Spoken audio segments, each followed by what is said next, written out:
சிவாய நம திருச்சிற்றம்பலம். நமது சிவ அன்பே சிவ மரக்கட்டையில் பயணம் செய்யும் அனைத்து அடியாருக்கும் இனியது வணக்கம். இன்றைய சிறப்பு விருந்தினராக வந்திருக்கும் பிருந்தாஷி சார் அவர்களை குருவின் சார்பாக வருகின்ற வரவேற்கிறேன். ஐயா, நீங்க தலைப்பு சொல்லி ஸ்டார்ட் பண்ண சிவசோத்திரம் பகுதி 5 இறுதியான பகுதி. ஐயா ஸ்டார்ட் பண்ணிக்கலாம். நன்றி. வணக்கம். இந்த தலைப்பு வந்து சிவசூத்திரம் 5வது பகுதி. சிவசூத்திரம் மொத்தமா 77 சூத்திரங்கள் அடங்கியது. அது ஒரு 3 பகுதியா இருக்கு. அதுல முதல் பகுதியில சம்போபயா அப்படின்ற ஒரு பகுதியில 22 சூத்திரம், அது நம்ம முதல் பகுதியில பேசணும். அப்புறம் சக்தோபயா அப்படின்றது 2வது பகுதி, அதுல ஒரு 10 சூத்திரம் தான் இருக்கும். ஸோ அது நம்ம 2வது பகுதியில நம்ம பேசணும். 3வது பகுதி வந்து அனோபயா, ஒரு 45 சூத்திரங்கள் அடங்கியது. சரி, அது ஒரு 3 பகுதியா நம்ம பேசலாம் அப்படின்ட்டு 2 பகுதியை முடிச்சிருக்கோம். 15 சூத்திரம். இந்த அனோபயா, இந்த ஃபைன் வே, ஒரு சிறந்த வழி, ஒரு உயர்ந்த வழி அப்படின்ற அந்த தலைப்புல நம்ம வந்து 5வது பகுதியா இதனுடைய சூத்திரம் நம்ம இந்த அனோபயா உடைய 3வது பகுதியில கடைசி ஒரு 15 சூத்திரங்களை நம்ம பார்க்கலாம். சிவசூத்திரம் உங்களுக்கு எல்லாருக்குமே தெரிஞ்சிருக்கும். அது ஒரு காஷ்மீரிய சைவ சூத்திரம். வசுகுப்தர்ன்றவர் ஒரு 12வது நூற்றாண்டுல அதை எழுதினது. ஏறக்குறைய சிவனுடைய அடி தொற்றி அவருடைய மூலமா வந்த ஒரு சூத்திரங்களா தான் அது சொல்லப்படுது. ரொம்ப ஒரு ஞான மார்க்கத்தின் ஒரு ரொம்ப முக்கியமான ஒரு சூத்திரம். காஷ்மீர சைவம் சேர்ந்தவர்கள், நம்ம வேற சைவர்களும் இதை ரொம்ப நுட்பமா கவனிச்சு நுட்பமா ஃபாலோ பண்றாங்க. ஏற்கனவே சில சூத்திரங்களா நம்ம புழக்கத்துல இருக்கிறது தான். நம்ம சைவ மரபுல வந்தவங்களுக்கு இந்த தமிழ் சைவமோ இல்ல இந்த காஷ்மீர் சைவமோ ஏறக்குறைய பெரிய வித்தியாசங்களற்று நம்ம சைவ சூத்திரங்களும் அது ஏறக்குறைய சம்பந்தம் இருக்கிறது தான். ஸோ அந்த வகையில நம்ம வந்து இந்த 3வது பகுதியில 31வது சூத்திரத்தை நம்ம பார்க்கிறோம். இந்த சூத்திரம் என்ன சொல்லுதுன்னா, ஸ்திதி லயா அப்படின்ற ஒரு சிறிய சூத்திரம் தான். அதனுடைய ஆங்கிலப்படுத்துதல் வந்து maintenance of life and dissolution அப்படின்னு சொல்லுது. அதாவது நம்ம இந்த சூத்திரங்கள் என்ன சொல்லுதுன்னா, அந்த சிவத்தன்மை, ஒரு முக்தி அடைந்தவர்கள், ஒரு ஞானத்தன்மை அடைந்தவர்கள், ஒரு சிவத்தன்மை எப்படி செயல்படும், அதனுடைய தன்மை என்ன, அதனுடைய இருப்பு என்ன, அதனுடைய நிகழ்வுகள், செயல்கள் என்னன்றதுதான் இந்த சூத்திரங்கள் சொல்லுது. ஸோ அந்த வகையில இந்த சூத்திரம் வந்து maintenance of life and dissolution. அதாவது நம்ம இத ஒரு எளிய தமிழ்ல சொல்லணும்னா, காத்தலும் அழித்தலும். ஸோ படைத்தல் ஒரு தன்மை அப்படின்னு நம்ம இந்த முந்தின சூத்திரத்துல பார்த்தோம். அந்த வகையில அந்த தன்மை, அந்த யூனிவர்சல், அதாவது இந்த உலகத்தின் தன்மை, சுயத்தன்மை அப்படின்றது அதுதான் நம்ம வந்து அந்த மூலத்தன்மையை தான் நம்ம சிவத்தன்மை அப்படின்னு ஆன்மீக அறிவியல்ல நம்ம சொல்றோம். ஸோ அந்த தன்மையிலிருந்துதான் படைத்தல் உருவாகுது. அந்த படைத்தல் மட்டுமல்ல, சஸ்டினன்ஸ் அண்ட் ரீஅப்சார்ப்ஷன் அப்படின்னு சொல்லலாம். அதாவது காத்தல், அந்த வாழ்வாதாரத்தை நடத்தி காத்தலும், அது இல்லாம அதை வந்து மறுபடியும் அப்சார்வ், எடுத்துக்கொள்ளுதல் இல்ல அழித்தல், அதை இல்லாமல் ஆக்குதல் அப்படின்றதும் அந்த தன்மை தான். ஏன்னா இப்ப நம்ம எதுக்கு இத சொல்றோம்னா, பொதுவா நம்ம ஒரு ஆன்மீக வழியில, ஆன்மீக பாடத்துக்குள்ள, நம்ம படிப்பினைக்குள்ள போகும்போது இந்த தன்மைகள்லாம் எப்படி இயங்குதுன்றத நம்ம ரொம்ப ஆழமா உள்வாங்கும் போது அதுல நம்மளுடைய இயல்பான அந்த சுயத்தன்மை, அதாவது நமக்குன்னு ஒரு சுயநல பற்று தன்மையில நம்மளுடைய இயல்பு வாழ்க்கை இருக்கிறது ஒரு லேசான விலகலுக்குள்ள போகும். உண்மையா நம்மளுடைய வாழ்வியல் தன்மையோ, நம்மளுடைய செயல்பாடுகளோ, இல்ல நம்மளுடைய அழிதலோ இல்ல இறத்தல் எல்லாமே நம்மளுடைய சுயத்தன்மையிலிருந்து நிகழ்வதில்லை. அது வந்து ஒரு பேரண்டத்தின் மூலத்தன்மையான சிவத்தன்மையின் செயல்பாடு தான். அது நம்ம தன்மையா நினைச்சுக்கும் போது, அது நாம நினைச்சுக்கும் போது நம்மளுடைய வாழ்வியலும் நம்மளுடைய வாழ்வியலுக்கான செயல்பாடுகளும் இல்ல நம்மளுடைய முடிதலும் இல்ல அழிதலும் கான பொறுப்பு நாம் என்று ஒரு பற்றோட ஒரு தொடர்போட இருக்கிறது தான் எல்லா சிக்கலுக்குமான மூலமா இருக்கு. ஸோ அந்த வகையில நம்ம தெரிஞ்சுக்கிறது என்னன்னா, இந்த வாழ்வியல் காத்தலோ இந்த அழித்தலோ முழுக்க முழுக்க அந்த படைத்தல் தன்மையை செய்யற அந்த மூலத்தினுடைய அடிப்படையில தான் செயல்படுதே தவிர அது நமக்கும் அதற்குமான தொடர்பு இல்லை. நம்ம சுயம்னு நினைச்சுக்கிற அந்த பற்றுத்தன்மைக்கும் அதுக்கும் தொடர்பு இல்லை அப்படின்றதுதான் நம்ம இதுல இருந்து இந்த சூத்திரத்துல இருந்து நம்ம எடுத்துக்கிறது. ஸோ அந்த வகையில நம்ம 31வது சூத்திரம் 3வது பகுதியில 31வது சூத்திரத்தை பார்க்கிறோம். 32வது சூத்திரம் என்ன சொல்லுதுன்னா, தத் பிரிவித்தவ் அபி அனிராஷ சம்வெற்றி பாவத். அதாவது தத் பிரிவித்தர் அபி அனிராச சம்வெற்றி பாவத் அப்படின்றதுதான் இந்த சூத்திரம் சொல்லுது. இதனுடைய ஆங்கிலப்படுத்துதல் எப்படின்னா, also without exclusion this world and acting are both from the character of one who has consciousness அப்படின்றதான் இந்த சூத்திரத்தினுடைய ஆங்கில படுத்துதல். இதை நம்ம தமிழ் படத்தில் எப்படி சொல்றதுன்னா, படைத்தல் காத்தல் அழித்தல். அதாவது இந்த முத்தன்மை இருக்கு இல்லையா, படைத்தல் காத்தல் அழித்தல் நடந்தாலும் சிவத்தன்மை அதிலிருந்து விலகுவதில்லை. பொதுவா ஒரு படைப்பு உருவாவது, ஒரு உருவாக்கம், எந்த உருவாக்கமா இருந்தாலும், நம்ம உயிரா இருந்தாலும் சரி, இயற்கையா இருந்தாலும் சரி, எந்த ஒரு பொருள் தன்மையா இருந்தாலும் இல்ல ஒரு பொருள் தன்மையற்ற ஒரு படைப்பு தன்மை இருந்தாலும், ஒரு ஒலி, காத்து, இல்ல கண்ணுக்கு தெரியாத புலன்களால் உணராத ஒரு படைப்பு தன்மை, ஒரு படைப்பு இருந்தாலும் எல்லாமுமே அந்த மூலத்தன்மை விலகாத தன்மையில தான் இருக்கு. அது இந்த படைத்தல் இல்ல அந்த படைத்தலை தொடர்ந்து அந்த வாழ்தல் தன்மை, அந்த வாழ்தலை தொடர்ந்து அந்த அழிதல் தன்மை, இப்படி எந்த தன்மை, இந்த 3 தன்மைக்குள்ளதான் நம்மளுடைய மொத்த வாழ்வியலே இயங்குது. நம்ம பிறப்போ இல்ல வாழ்வோ இல்ல இறப்போ, இது 3மே இந்த படைத்தல் காத்தல் அழித்தல் தன்மைக்குள்ளதான் இயங்குது. இந்த முத்தன்மையும் இந்த முத்தன்மைக்கான நிகழ்வுகளும் அந்த மூலத்தன்மையான சிவத்தன்மையிலிருந்து விலகியே இல்லை. அது எப்பயுமே அதன் தொடர்புலே தான் இயங்குது. அது தொடர்பற்று இருந்தா இந்த இயக்கமே இல்லை. இந்த இயக்கத்தின் அடிநாதமே அதுதான். ஸோ அப்படி நம்ம ஒரு ஆழமா ஒரு புரிதலுக்குள்ள போகும்போதுதான் நம்மளுடைய இந்த இயக்கத்துக்கான நம்ம தொடர்பு இருக்கு, நம்மளுடைய இந்த இயக்கத்தின் மேல இருக்கிற நம்ம பற்று விலகுறதுக்காக தான் இந்த சூத்திரங்கள் சொல்லப்படுது. சிவத்தன்மைன்றது எப்படியானது அப்படின்னு எந்த நிலையிலையும் அந்த மூலத்தன்மையிலிருந்து நம்ம விலக முடியாது. அந்த மூலத்தன்மையற்று இந்த நிகழ்வுகள், இந்த முத்தன்மை நிகழ்வுகள், படைத்தல் காத்தல் அழித்தல் நிகழாதுன்றதுதான் இந்த சூத்திரத்துல நமக்கு சொல்றது. ஸோ 33வது சூத்திரம் என்ன சொல்லுதுன்னா, சுக துக்கியாகோர் பாகீர் மனனம்.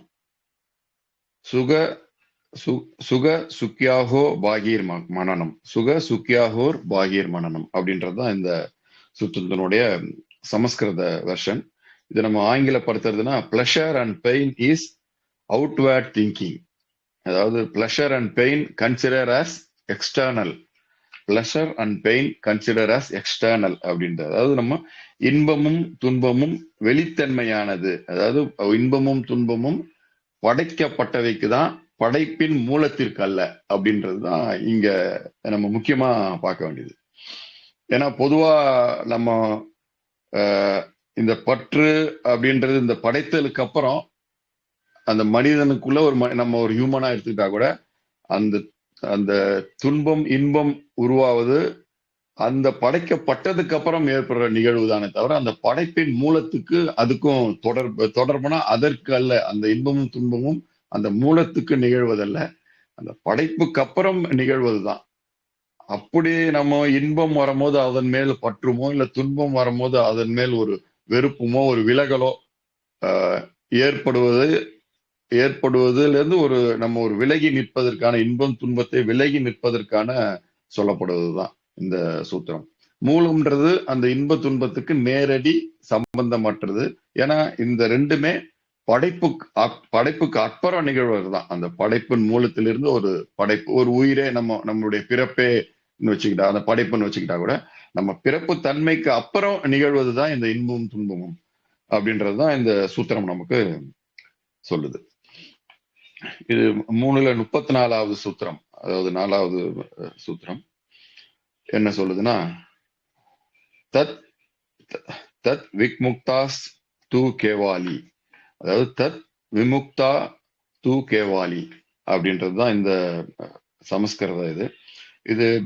இது ஆங்கிலப்படுத்துதல் என்னன்னா, but freed from this world is one devoted to the doctrine of absolute unity. அதாவது இதுல நம்ம இதை தமிழ் படுத்தி சொல்றதுன்னா, ஞானி இன்ப துன்பங்களிலிருந்து விலகி தனித்த சுத்த சுயத்தன்மையில் இருப்பவர்.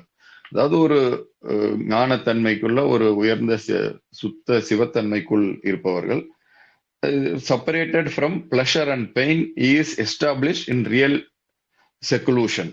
அதாவது ஒரு சுத்த பற்றற்ற ஒரு ஆன்ம சுயத்தன்மையில், அதாவது சுயத்தன்மைனா அந்த சிவத்தன்மையில் இருப்பவர்களுக்கு அவங்க இன்ப துன்பத்திலிருந்து விலகி இருப்பாங்க. நம்ம ஏற்கனவே பார்த்த மாதிரி இன்ப துன்பம்ன்றது படைப்புக்கு அப்புறம் நிகழ்வதுன்ற மாதிரி. ஆனா ஒரு நீண்ட தவத்தின் பயனா ஒரு சிவத்தன்மையில், ஒரு ஞானத்தன்மையில், அந்த உயர்ந்த தன்மையில் இருப்பவர்கள் இந்த இன்ப துன்பம் விஷயங்கள்ல இருந்து விலகிதான் இருப்பாங்க. அவங்களுடைய தன்மை என்பது இதற்கு ஒரு தொடர்பற்ற தன்மையில தான் இருக்கும் அப்படின்றத இந்த சூத்திரம் நமக்கு சொல்லுது. அதுக்கு அடுத்த சூத்திரம் பாத்தீங்கன்னா 5வது சூத்திரம் இந்த வரிசையில, மோக பிரதிஷ் சமகாட்சு து கர்மாத்மா, மோக பிரதி சம்ஹதா து கர்மாத்மா, மோக பிரதி சம்ஹதா து கர்மாத்மா அப்படின்றதுதான் இந்த சூத்திரத்தினுடைய சமஸ்கிருத இது நம்ம ஆங்கிலப்படுத்துதல் எப்படின்னா, but one whose character is action is towards forming one mass delusion அப்படின்றதுதான் இது ஆங்கிலப்படுத்துதல். இதை நம்ம எப்படி சொல்றதுன்னா, ஆசை கலந்த செயல்பாட்டால் நம் கர்மா பெருகி கொண்டே போகிறது அப்படின்றதுதான் இந்த சூத்திரம் சொல்லுது. அது ஒரு ஒரு பற்று, ஒரு ஆசையின் ஒரு நிகழ்வுமோ தான், இல்ல இன்ப துன்பம் அப்படின்னு நம்ம சொல்றோம் இல்லையா, இதன் மீதான தொடர்பு பற்று தான் நம்மளுடைய கர்மம். அதாவது கர்மம்னா என்னன்னா, நம்ம மேலும் மேலும் செயல் செய்வதற்கான ஒரு உந்துதல், ஒரு காரணி உருவாவதே நம்ம கிட்ட இருக்கிற ஒரு பற்று தான். இந்த இன்ப துன்பங்கள் இல்ல வாழ்வின் எந்த விஷயங்களோடும் இருக்கிற ஒரு பற்று தான் நம்மளுடைய தொடர் செயல்பாட்டை அதிகப்படுத்தியே கொண்டே போறது. நம்ம கர்மாவை மேலும் மேலும் உயர்த்தி கொண்டே அதிகப்படுத்தி கொண்டே இருப்பது இந்த பற்று தான், அந்த ஆசை என்ற ஒரு மோக பிரதி அந்த ஆசை தான் அப்படின்றத இந்த சூத்திரம் நமக்கு சொல்லுது. அடுத்து 336வது சூத்திரம்,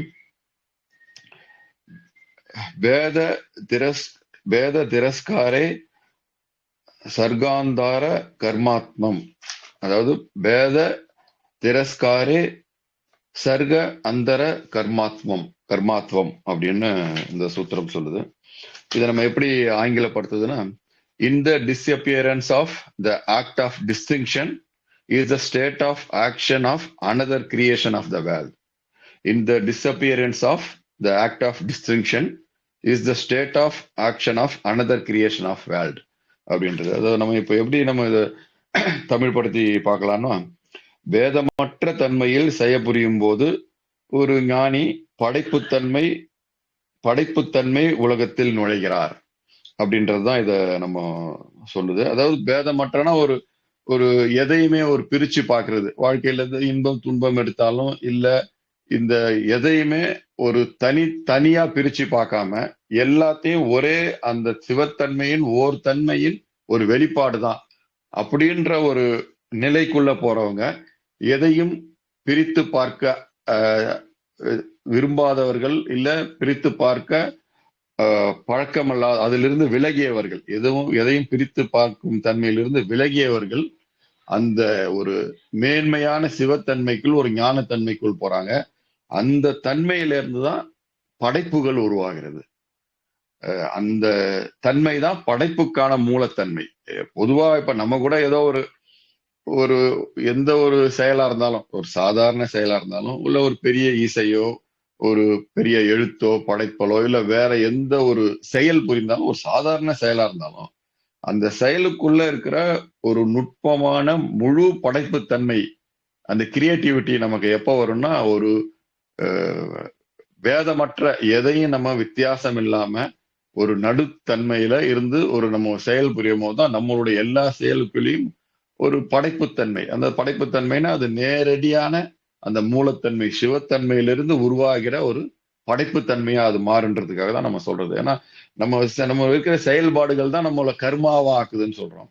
ஏன் அப்படின்னா நம்ம அந்த செயலை வந்து ஒரு பேதம், ஒரு ஒரு பேதத்தோட ஒரு வித்தியாசத்தன்மையோட செய்யறோம். இது இது இப்படி செய்யணும், இது இதுக்காக செய்யணும், இல்ல இதை இதுக்காக செய்யக்கூடாது அப்படின்னு நம்ம வந்து அதை வித்தியாசப்படுத்தி பார்த்து ஒரு ஒரு செயலையும் நம்ம செய்யும் போது அந்த செயல் நமக்கு மேலும் மேலும் கர்மாவா மாறுது. அது அது தீவிர நம்ம செயல்பாட்டுக்குள்ள நம்மளை அழுத்துது. அப்படி இல்லாம எதையும் ஒரு வித்தியாசப்படுத்தி பார்க்காம ஒரு நடுநிலையா ஒரு ஆழ்ந்த ஒரு உயர்ந்த தன்மையிலிருந்து செயல்படும் போது நம்மளுடைய செயல்களுக்குள்ள ஒரு படைப்புத்தன்மை, ஒரு ஒரு சாமானியனா இருந்தாலும் நம்ம செயலுக்குள்ள ஒரு படைப்புத்தன்மை வருது அப்படின்றதுதான் இந்த சூத்திரம் நமக்கு சொல்றது. இதுல 3:37 சூத்திரம் என்ன சொல்றதுன்னா,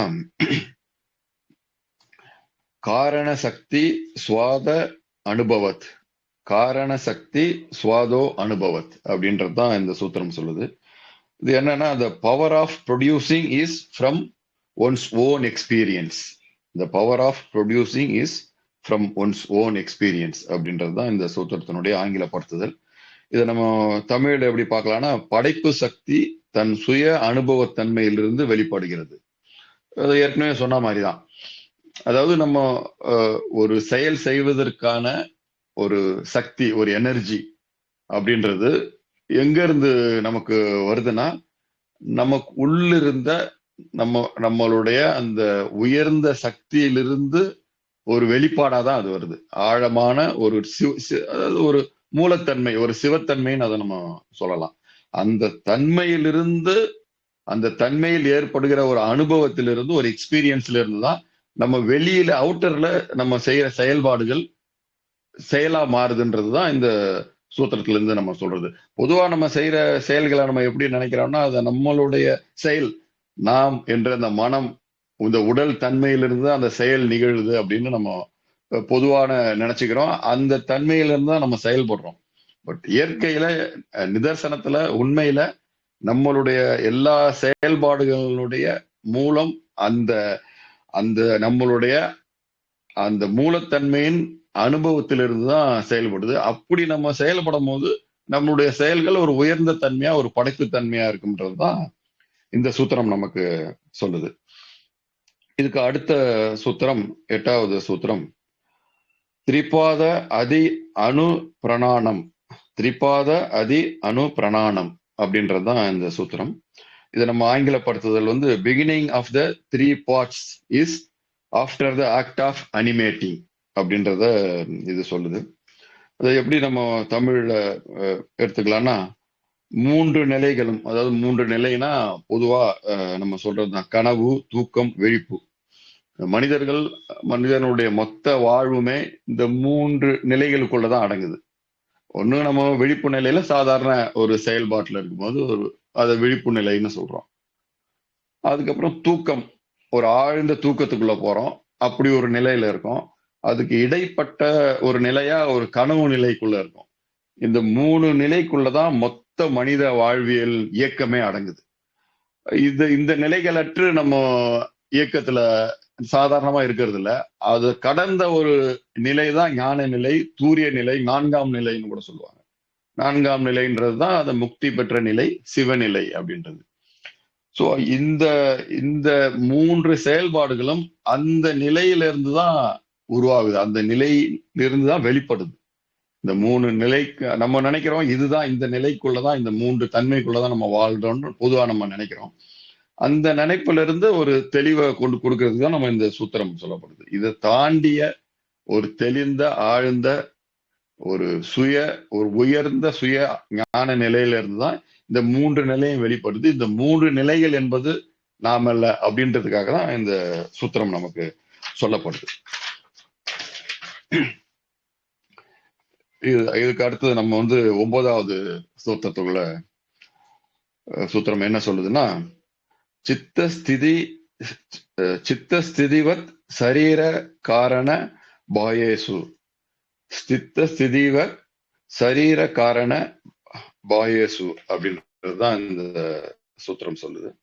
இதை நம்ம எப்படி ஆங்கிலப்படுத்தி பார்க்கலாம்னா, in the outer of organs of sense of the body is like being in the state of mind. In the outer of the organs of sense of the body is like being in the state of mind அப்படின்றதுதான் இது சொல்லுது. இதை நம்ம தமிழ் படுத்தி எப்படி பார்க்கலாம்னா, நம் ஞானத்தின் தன்மைக்கேற்ப நமது உடல், மனம், புலன்கள் மற்றும் நம்மை சுற்றியுள்ள பொருட்கள் அமையும் அப்படின்றதுதான் இந்த சூத்திரம் சொல்லுது. அதாவது இதை நம்ம எப்படி பார்க்கலாம்னா, பொதுவா நம்மளுடைய உடல் இயக்கமோ, உடலினுடைய ரியாக்ஷனோ, அதனுடைய செயல்பாடுகளோ, இல்ல நம்ம மன எண்ணங்களோ அதன் வெளிப்பாடுகளோ, இல்ல நம்மளுடைய உடல், மனம், புலன்கள், ஐம்புலன்கள் அதனுடைய செயல்பாடுகள், அதனுடைய நுகர்வு தன்மை, அது அந்த புலன்கள் அனுபவிக்கிற தன்மை, அதையும் தாண்டி நம்ம சுத்தி இருக்கிற மெட்டீரியல் பொருளா இருந்தாலும் இவை எல்லாமே நம்மளுடைய அந்த ஒரு உயர்ந்த ஞானத்தன்மையின் அடிப்படையில் தான் செயல்படுகிறது. பொதுவா நம்ம ஒரு சுயத்தன்மையில ஒரு செல்ஃப்னு நம்ம ஒரு பற்று தன்மையில ஒரு ஆசை, ஒரு எப்படி சொல்றதுன்னா ஒரு அஃபெக்ஷன், ஒரு டிசையர், அந்த தன்மையில இயங்கும் போது அதற்கு ஏற்றாற் போல் தான் நம்மளுடைய மன இயல்போ, இல்ல நம்ம சுத்தி இருக்கிற பொருளே கூட நமக்கு புலன்களுக்கு தெரியும். ஆனா ஒரு உயர்ந்த ஒரு தெளிந்த ஞானத்தன்மையில் இருக்கிறவர்களுக்கு அவங்களுடைய மனமோ, உடலோ, இல்ல அவங்களுடைய செயல்பாடோ, அவங்களுடைய புலன்களோ, இல்ல அவங்கள சுற்றி இருக்கிற பொருள் கூட, ஒரு மெட்டீரியலுமே, சாதாரண எந்த ஒரு காரோ, வீடோ, இல்ல எந்த ஒரு பொருளா இருந்தாலும் அந்த உயர்ந்த ஞான நிலையில் இருக்கிறவங்களுக்கு அவங்களுக்கு அது தெரிகிற தன்மை வேற, ஒரு சாமானிய பற்று நிலைகள் இருக்கிறவங்களுக்கு அவங்க பார்க்கிற தன்மை வேற. சோ அந்த வகையில நம்ம அவங்க ஒருத்தர் எந்த உயர் நிலையில இருக்காரோ அந்த தன்மைக்கேற்பதான் இந்த பொருள் நிலைகளும் இருக்கும். இந்த உடல், மனம் சார்ந்த அந்த பொருள் நிலைகளும் இருக்கும். அந்த வகையில ஒருத்தருக்கும் வேறுபடும். நம்ம நினைக்கிறோம் நம்ம இந்த உலகத்துல இருக்கிற பார்க்கல பொருள் தான் எல்லாருக்குமே தெரியுது அப்படின்னு. பட் உண்மையில அப்படி இல்லை. நம்மளுடைய உயர்ந்த தன்மை கேட்டா போலதான் நம்மளுடைய உடல், மனமும் நம்ம பார்க்கிற பொருளுமே இருக்கு. ஒருத்தருக்குமே அந்த பொருள் வித்தியாசப்படுது. எல்லாருக்குமே அந்த பொருள்ன்றது ஒன்று கிடையாது. ஏன்னா ஒரு பொருள் மேல ஒருத்தர் வைக்கிற ஒரு தீவிரத்தன்மை, இல்ல இன்னொருத்தர் வைக்கிற ஒரு லேசான ஒரு ஆர்வம், இல்ல இன்னொருத்தர் ஒரு பற்றே இல்லாம, அந்த பற்றே இல்லாம இருக்கிறவருக்கு அப்படிப்பட்ட பொருளே இல்லை. அந்த பொருள்ன்றது அவருக்கு இல்லாத மாதிரிதான். சோ அந்த வகையில ஒருத்தருக்குமே அந்த உலகத்தை பார்க்கிற தன்மையே, அந்த பொருளை பார்க்கிற தன்மையே மாறுபடுது. சோ அததான் நம்ம இந்த சூத்திரம் நமக்கு ஆழமா விளக்குது. சோ அடுத்த சூத்திரம் என்ன சொல்லுதுன்னா, 10வது சூத்திரம் 3ல 40வது சூத்திரம், ஹபிலபத் பகீரகை பாகீர்கதி சம்வியாச வைஷ்யா. அபிலபத் பகீர்கதி சம்வாச விஷயா அப்படின்னு சொல்றது. அதாவது அபிலவத் பகீர்கதி சம்வாச வைஷ்யா அப்படின்றதுதான் இந்த சூத்திரத்தினுடைய சமஸ்கிருத வெர்ஷன். இதை நம்ம ஆங்கிலத்துல எப்படி சொல்லணும்னா, from expression is the extroversion of the to be carried அப்படின்றதுதான் இது ஆங்கில படுத்துதல் சொல்லுது. இது நம்ம எப்படி நம்ம தமிழ்ல இதை நம்ம புரிஞ்சுக்கலாம்னா, தீராத விருப்பங்கள் பிறவி மறுபிறவி என்ற சுழற்சிக்கு காரணமாக இருக்கிறது. அபிலபத் பகீர்கதி சம்வியாச வைஷ்யா அப்படின்றதுதான் இது. அதாவது தீராத விருப்பங்கள் பிறவி மறுபிறவி என்ற சுழற்சிக்கு காரணமாக இருக்கிறது அப்படின்றதுதான். இது ஒரு எளிமையான சூத்திரம் தான். அதாவது ஒரு பற்று, நம்ம ஒரு ஆசைகள், ஒரு விருப்பங்கள், அது ஒரு வகையில முழுசா தீர்ந்து போயிட்டா நம்ம அதன் மேல இருக்கிற அதுல இருந்து நம்ம விலகிடுறோம். பொதுவா எதையோ ஒரு ஆசைப்படுறோம், நமக்கு அது கைக்கு கிடைச்சோன்னே உடனே நடக்கிறது என்னன்னா அது மேல இருக்கிற பற்று விலகுதல் தான். அந்த பற்று தான் அந்த பொருளை இழுத்து நம்ம பக்கத்துல கொண்டு வருது. அது கிடைச்சோன்னா அது மேல இருக்கிற பற்று விலகிடுது. இது எல்லார வாழ்க்கையிலும் நம்ம ஒரு இயல்பா பாக்குறது தான். சோ அந்த வகையில நம்ம முழுசா ஒரு ஆத்மார்த்தமா ஒரு ஒரு கான்சியஸோட ஒரு வாழ்வை நம்ம வாழும்போது அது மேல இருக்கிற ஒரு பற்று விலகுது. அப்படி விலகுனாலே நமக்கான தொடர்ந்து அந்த அந்த பற்று சார்ந்த செயல்பாடுகள் நின்று போயிடுது. அந்த பற்றின் பின்னாடி, அந்த ஆசையின் பின்னாடி நம்ம ஓடுறது நின்று போயிடுது. அப்படி நிற்கும் போதே நமக்கு படைப்பு, அந்த பிறவி மறுபிறவின்றது விலகிடுது அதுல இருந்து. நாமன்றது ஒரு ஆத்மா, அந்த ஆத்மான்றது மூலத்திலிருந்து மூலத்திலோடு தொடர்புடையதுதான். அந்த தொடர்புடைய நாம் அந்த பற்றிலிருந்து விலகும் போது, அந்த தீவிர பற்றிலிருந்து நம்ம விலகி வரும்போது அதன் தொடர்பான செயல்களும் விலகிடுது. அப்படி விலகும் போது அதை தொடர்ந்து நமக்கு பிறவி மறுபிறவியும் நம்மளை விட்டு விலகுதுன்றதுதான் இந்த சூத்திரம் நமக்கு சொல்லுது. சோ இதுதான் இந்த 3-40வது சூத்திரம் சொல்வது. 3-41 இந்த சூத்திரம் என்ன சொல்லுதுன்னா, தத் தத் ஆருத பிரமேத்தை தத் ஆருத பிரமேதி தத் கேசவத் ஜீவ ஜீவ சம்ஸ்காயா ஜீவ சம்ஸ்காயா அப்படின்றது அந்த சூத்திரம். தத் ஆருத பிரமேதிஸ் தத் சாயத் ஜீவ சம்ஸ்காயா அப்படின்றதுதான் இது. இதை நம்ம ஆங்கில படுத்துதல் எப்படி பாக்குறோம்னா, from the destruction of this world, of the manifestation brought to this world is the complete destruction of life அப்படின்றது ஆங்கிலத்துல சொல்லுது. இது நம்ம தமிழ் படுத்துதல் எப்படின்னா, தன் உயர் சுய தன்மையில் நிலைத்து நிற்பவர் தன் தனி சுய தன்மையில் இருப்பவரின் துன்பம் விலகிவிடும். அதாவது பொதுவா நம்ம ஒரு சுயத்தன்மை, அதாவது ஒரு தான் என்ற ஒரு பற்றுத்தன்மையில் இருக்கும் போது அவங்களுக்கு இன்பமும் துன்பம்ன்றது தவிர்க்க முடியாது. நம்மளுடைய பற்றுத்தன்மையில் ஒரு ஆசைத்தன்மையில் நம்ம செயல்படும் போது, அந்த சுயத்தன்மையில் செயல்படும் போது நமக்கு அந்த துன்பமோ இன்பமோ எந்த வகையிலும் நம்மளை விட்டு விலகிறது இல்லை. ஆனா அந்த உயர் தன்மையில் இருக்கிறவர்களுக்கு இந்த சாமானிய மனிதர்களுக்கான அந்த துன்பம் இன்பம் அவர்களை நெருங்குவதில்லை, அவர்களுக்கு அது தொடர்பில்லை அப்படின்றதுதான். தன் உயர் சுயத்தன்மையில் நிலைத்து அதிலேயே எப்பயுமே நிலைத்து இருப்பவர்களுக்கு இந்த சாமானிய மனிதர்களுக்கான துன்ப இன்பம் அவர்களை நெருங்குவதில்லை அப்படின்றதுதான் இந்த சூத்திரம் நமக்கு எளிமையா விளக்குது. அடுத்த சூத்திரம் 3.42 சூத்திரம் என்னன்னா, பூத கண்குகி தத விமுக்தா பூய பதிபரா பூத கண்குகி ததா விமுக்தோ பூய பதிசம்ஹா பரா அப்படின்றதுதான் இந்த சூத்திரம் நமக்கு சொல்லுது. இதனுடைய ஆங்கிலப்படுத்துதல் எப்படின்னா, the snake of the world which has recently cast its skin is then again like the supreme lord அப்படின்னு இந்த சூத்திரம் சொல்லுது. இதை நம்ம எப்படி புரிஞ்சுக்கலாம்னா, ஞான நிலையில் பாம்பு தோல் உரிப்பது போல் பந்தம் அகன்று விடும் அப்படின்றதுதான் இதுக்கு நமக்கு சொல்லுது. அதாவது அந்த உயர் நிலையில் நம்ம இந்த சிவத்தன்மை எப்படிப்பட்டது அப்படின்றதுதான் நம்ம சூத்திரங்களை சொல்லிட்டு வரோம். அப்படிப்பட்ட நிலையில் இருக்கிறவங்களுக்கு அந்த பற்று எப்படி விலகும்ன்றது ஒரு எக்ஸாம்பிளோட, ஒரு எடுத்துக்காட்டோட சொல்லும் போது, ஒரு பாம்பு தன்னுடைய தோலை எப்படி காட்டிட்டு வருமோ, அது காட்டும் போது அதுக்குமான ஒரு தொடர்பு இல்லாம அது அந்த தோலை எப்படி விலக்கிட்டு வருதோ, அந்த மாதிரிதான் நமக்கு ஒரு பந்தம் மேல இருக்கிற பற்று அப்படிதான் விலகும். ஏன்னா நம்ம பொதுவா எப்படி புரிஞ்சுக்கிறோம்னா, அந்த ஆசையிலிருந்து எப்படி விலகிறது அப்படின்றது நமக்கு ஒரு பெரிய ஒரு கேள்வியாவும், அது ஒரு நடக்காத விஷயமாவும், நடக்க முடியாத ஒரு தன்மை அளவுக்கு நம்ம ஒரு தீவிர வாழ்வியல் பற்றோட இருக்கிறோம். ஆனா உண்மையில் நாம் அந்த பற்றுக்கும் நமக்குமான விலகலுக்கான எல்லா வாய்ப்புகளும் இருக்கு. அந்த வாய்ப்பை தான் நம்ம ஒரு ஆன்மீக பாதையா, பயணமா, ஒரு தவத்தன்மைக்குள்ள நுழைவதற்கான ஒரு விஷயமா நம்ம பார்க்கிறோம். சோ அப்படி பார்க்கும்போது அந்த தொடர்பு எப்படி அப்படின்னு சொல்லும் போது, ஒரு பாம்பு தன்னுடைய தோலை உரிச்சிட்டு வரா மாதிரி நம்ம பற்றை விட்டு விலகி நம்மளால இருக்க முடியும். நம்மளுடைய உண்மை தன்மை அதுதான். ஆனா நம்ம அந்த அந்த தோலோட எப்படி அந்த தொடர்போட இருக்கிறோமோ அப்படிதான் அந்த பற்றில இருந்து நம்ம விலகாம இருக்கோம். ஒரு தன்மையில அந்த பற்றில இருந்து நம்ம விலகி வரும்போது நம்ம ஒரு அந்த அந்த உயர்ந்த தன்மைக்குள்ள நுழையிறோம்.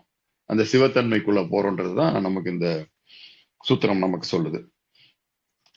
அடுத்த 3.43 சூத்திரம் என்ன சொல்லுதுன்னா, நைசர்கிக நைசர்கிக பிராண சம்பந்தா நைசர்கிக பிராண சம்பந்தா அப்படின்றதுதான் இந்த சூத்திரம் நமக்கு சொல்லுது.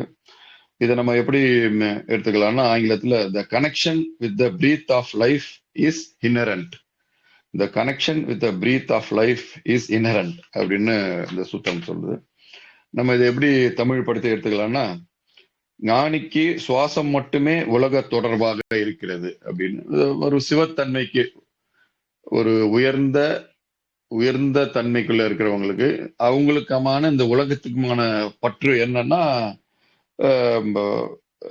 இந்த பிராணா, இந்த பிராணத்தன்மைன்னு சொல்லுவாங்க. பொதுவா நம்ம அந்த பிராணன் இருக்கா இல்லையான்ற மாதிரி சொல்லுவாங்க, அவருக்கு பிராணன் இருக்கா அப்படின்ற, அதாவது இந்த உயிர்த்தன்மை, இந்த சுவாசத்தன்மை, இந்த சுவாசத்தன்மைன்றது நம்ம வெறும் காற்றோட தொடர்பு படுத்தி பார்க்கிறோம். அதை தாண்டியான ஒரு உயிர் தொடர்பு, அந்த உயிருக்குமான, அந்த உயர்ந்த தன்மைக்குமான, இந்த உயிர் வாழ்தல் தன்மைக்குமான இடையில இருக்கிற அந்த தொடர்பை தான் நம்ம பிராணன், அந்த சுவாசத்தன்மை என்றோம். பொதுவா அந்த உலகத்தில் அந்த உயர்தன்மையோட வாழ்கிற அந்த ஞானிகளுக்கு இந்த உலகத்துக்குமான தொடர்புன்றது அந்த பிராணன் மட்டும்தான்.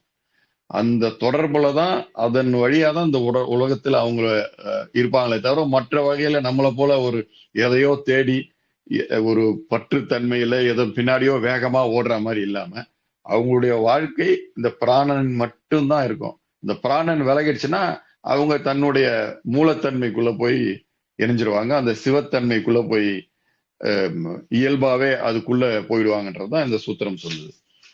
ஸோ அந்த சிவத்தன்மை எந்த மாதிரி, எப்படிப்பட்டதுன்றதை விளக்குறதுக்கு தான் இந்த சூத்திரங்கள் நமக்கு சொல்லுது.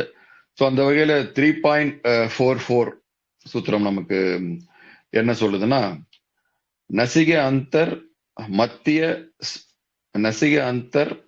மத்திய சம்யாமத் கிம் ஆத்திர சவ்ய அபஸ்விய சுசுமனே அப்படின்றதான் அந்த சூத்திரம் சொல்லுது. அதாவது நசிக அந்தர் மத்திய சம்யாமத் கிம் ஆத்திர சவ்ய பசவ்ய சுசுமனே அப்படின்றதுதான் இந்த சூத்திரம். இதை நம்ம எப்படி இதை நம்ம ஆங்கிலப்படுத்தி பார்க்கலாம்னா, from the control of the senses of the internal middle of the nose, what is in this respect in the susumne channel on the left or right. இதை நம்ம எப்படி இதை நம்ம தமிழ் படுத்தி பார்க்கலாம்னா, தன் பிராணனை உணர்ந்தவருக்கு சுவாசம் இடமோ வலமோ இல்ல மத்தியோ பொருட்டல்ல அப்படின்றதுதான் இதை நமக்கு சொல்லுது.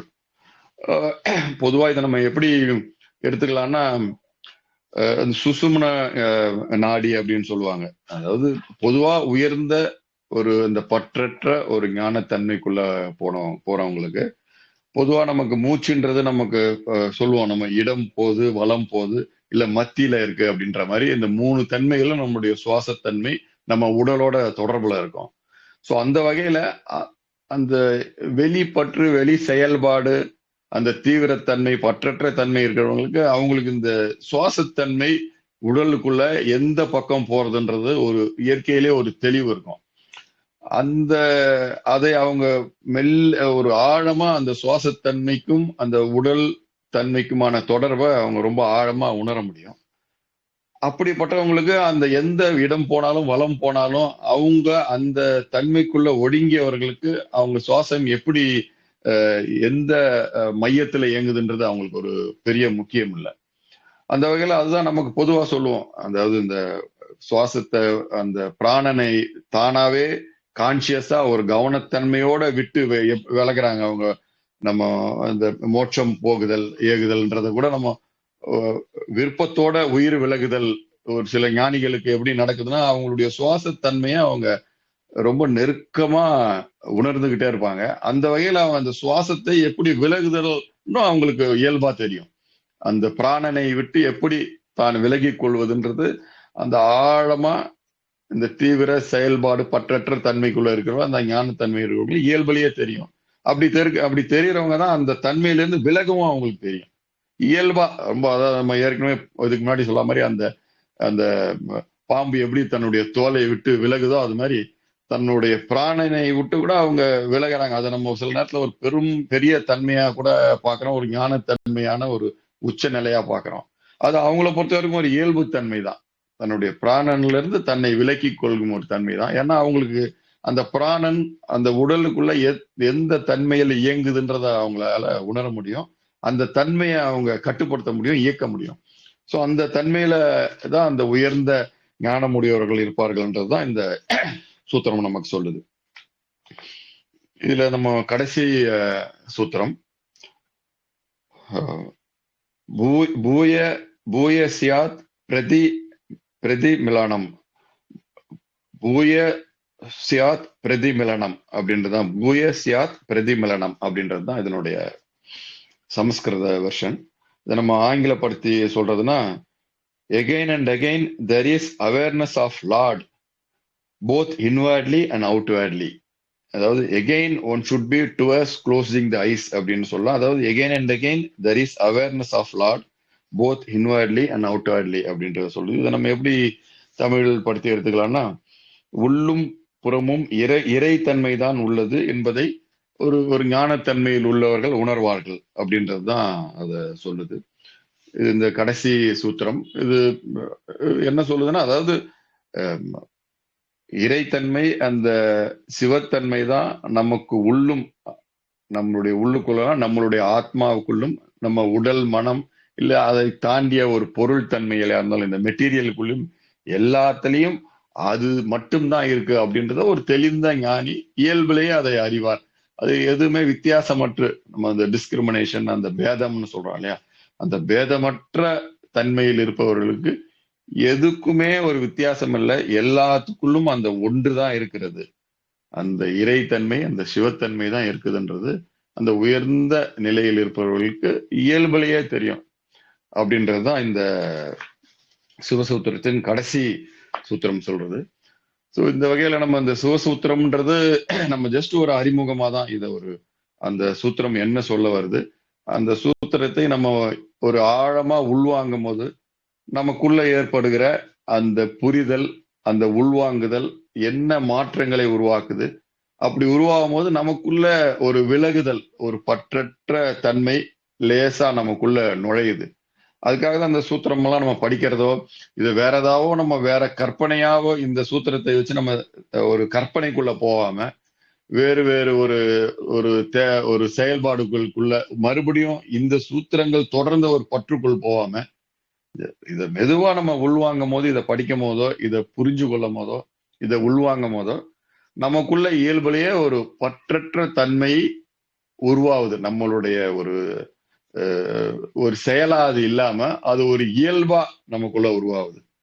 அப்படி உருவாகும் போது நமக்கு மெல்ல மெல்ல நம்மளுடைய ஒரு நிஜத்தன்மைக்குள்ள போறோம். நம்மளுடைய ஒரு பொய் தன்மையிலிருந்து எல்லாத்தின் மேல இருக்கிற ஒரு பிடிப்பின் காரணமா நம்ம ஒரு பொய் தன்மை, ஒரு இயல்பற்ற ஒரு சரியற்ற தன்மைக்குள்ள இருந்து தான் அந்த தன்மைக்குள்ள இருந்து நமக்கு ஒரு விலகல் உருவாகுது.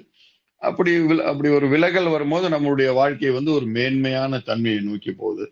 ஸோ அதுக்குதான் இந்த சிவசூத்திரங்கள்லாம் நமக்கு சொல்லப்படுதோ, இல்லை அதை படிப்பதோ, அதை புரிந்து கொள்வதோ, நமக்குள்ள ஒரு மாற்றம் நிகழ்வது தான். ஒரு லேசான ஒரு உயர்ந்த ஒரு ஆன்மீக நிலைத்தன்மையில ஒரு மாற்றம் உருவாகும். சில நேரத்துல இதை நம்ம பொதுவா இதுக்குள்ளேயும் ஒரு குழப்பம் எப்படி நிகழ்வதுன்னா, இதை ஒரு கற்பனை தன்மைக்குள்ள கரெக்டா சரியா அதை புரிஞ்சுக்காம இதை வேறு மாதிரி இதுல இருந்து ஒரு பற்றை உருவாக்குற ஒரு தன்மைக்கு போற ஒரு ஆபத்தும் இருக்கும். பொதுவா சில பக்தி மார்க்கங்களோ இல்ல ஒரு ஞான மார்க்கங்களோ, பக்தி மார்க்கங்கள்ன்றது ஒரு ஒரு கடவுள் தன்மைன்ற மேல வைக்கிற ஒரு பற்றாதான் அது ஆரம்பிக்குது. அது அந்த பற்றிலே இல்லாம அந்த பற்று விலகிறது சரி. ஒரு ஞான மார்க்கம்ன்றது ஒரு ஒரு தத்துவம், ஒரு கருத்து, அதன் மேல ஒரு பற்றா அது மாறாம, அந்த தத்துவம் அந்த கருத்துன்றது நம்மள அந்த பற்றில இருந்து விலகிறதா இருக்கணும். சோ அதுக்குதான் இந்த சூத்திரங்கள்லாம் சொல்லப்படுது. இது சரியான முறையில நம்ம உள்வாங்கி அந்த பற்றில இருந்து ஒரு விலகுதல் நம்மள அறியாம நமக்குள்ள ஒரு நிகழணும்ன்றதுக்கு தான் இந்த சூத்திரங்கள் நமக்கு சொல்லப்படுது. ஸோ இந்த சூத்திரங்கள் எல்லாருமே இத இத படிக்கலாம் நிதானமா. ஏன்னா ஒரு ஒரு சூத்திரமும் நம்ம ஒரு வேகமா ஜஸ்ட் ஒரு அறிமுகமா சொல்றோம். இந்த ஒரு ஒரு சூத்திரமும் ஒரு பெரிய விளக்கத்துக்குள்ள இருக்கு. அந்த மாதிரி விளக்கங்கள் இருக்கு. அந்த பெரிய விளக்கத்துக்குள் போகும். அது எல்லாருமே அந்த அந்த சூத்திரங்கள்ல ஒரு நிதானமா ஒரு விளக்கத்துள் போகும்போது ஒரு பெரிய விரிதலும் ஒரு பெரிய புரிதலும் நமக்கு நிகழும். ஸோ இதுதான் நம்ம இந்த சிவ சூத்திரம் இந்த கடைசி பகுதியில நமக்கு சொல்வது. இந்த எல்லா சூத்திரத்தையும் நம்ம ஒரு சிறிய விளக்கத்தோட நம்ம சொல்லியிருக்கோம். இதை ஒருத்தரும் அது ஆழமா ஒரு ஒரு சூத்திரத்தையும் பார்க்கும்போது அது ஒரு வேறு வேறு புரிதலுக்குள்ள வேறு வேறு கோணத்துக்குள்ளேயும் ஒரு உயர்ந்த தன்மைக்குள்ளேயும் நம்ம கொண்டு போவோம். இதை எல்லாரும் இந்த சூத்திரத்தை ஒரு ஆழமா படிக்கணும், இதை கேட்கணும், இதை தொடர்ந்து இதன் தொடர்புல இருக்கணும்ன்றதான் நம்ம இந்த உரையின் மூலமா சொல்ல வரோம். ஸோ இதோட சிவசூத்திரம் முடியுது. நம்ம அடுத்த இதுல நம்ம வேற ஏதாவது ஒரு விஷயங்களை பார்ப்போம். இதோட நம்ம சிவசூத்திரத்தை முடிச்சுக்கலாம் இந்த 5வது பகுதியோட. சிவா சார் உள்ள இருக்கேன் சார். நல்லா இருந்தது ஆ சார். சிவராத்திரிக்கு ஆரம்பிச்சு ரொம்ப அற்புதமா பேசி வந்தீங்க. கிட்டத்தட்ட சிவராத்திரில இருந்து தொடர் கிளாஸா கொடுத்து ஒரு கிட்டத்தட்ட ஒரு 5 செஷனா எடுத்து ஒரு புக்கே முடிச்சிருக்கீங்க. ரொம்ப ரொம்ப நன்றி. Thank you so much. ஆக்சுவலா கிட்டத்தட்ட சிவசூத்திரம் புக் வந்து இவ்வளவு விஷயம் இருக்குன்னு சொல்லி இப்ப நீங்க பேசணும்னுதான் தெரியுது. மோர் தென் 5 மணி நேரத்துக்கு மேல பேசியிருக்கீங்க. அதனால தேங்க்யூ, ரொம்ப ரொம்ப நன்றி. கணேசன் சார், நீங்க என்ன பேசுறதுன்னா பேசலாம். கணேசன் சார், தேங்க்யூ சார், ரொம்ப ரொம்ப நன்றி. Thank you so much. நன்றி. சொல்லுங்க சார். கணேசன் சார் சொல்லுங்க. பெர்னார்ட் அவர்கள் எல்லாருக்கும் போயிடுற மாதிரி மிக எளிமையா எடுத்து சொன்னது ரொம்ப பிடிச்சிருந்தது. ஆங்கிலத்தில் சொல்லணும்னா don't taste people can also understand அது மாதிரி. அதான் ரொம்ப விளக்கங்கள் ரொம்ப தெளிவாகவும் இளைய மக்களுக்கும் புரியாத மாதிரி இருந்தது. அவருடைய தொண்டு வளர்க்கும் வாழ்க்கை. பை. Thank you so much. நன்றி. Thank you so much. தேங்க்யூ முடிச்சுக்கலாம் சார். தேங்க்யூ. ஓகே பாபா. ஓகே, நன்றி நன்றி.